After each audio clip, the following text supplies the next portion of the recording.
In the words of a GA recipient, after staying in shelter for 22 months, it was GA that enabled me to find a stable, clean, and sober apartment building.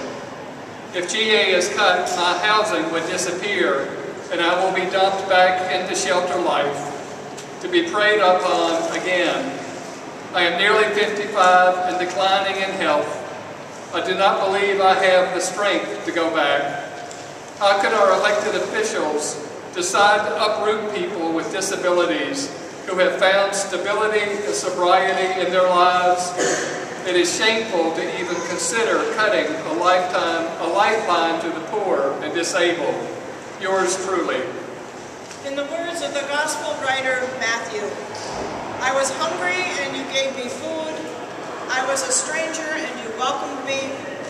I was naked, sick, in prison, and you cared for me. As often as you did it to one of the least of my sisters and brothers, you did it to me. In the words of Representative Jim Abeler, Chair of the House Health and Human Services Committee, at the end, we'll be hopefully protecting nursing homes, protecting care for the disabled, and keeping a safety net intact. In the words of the current Health and Human Services Bill, eligibility changes for general assistance will affect a person who is unable to obtain or retain employment because advanced age significantly affects the person's ability to seek or engage in substantial work. They're no longer eligible.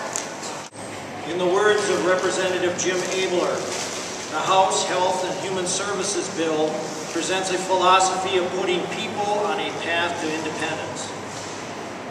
In the words of the current Health and Human Services Bill, Section 28, approval of post-secondary education or training, A, in order for a post-secondary education or training program to be an approved activity in an employment plan, the plan must include additional work activities if the education and training activities do not meet the minimum hours required to meet the federal work participation rate under Code of Federal Regulations Title 45. Participant must be working in unsubsidized employment at least 10 hours per week.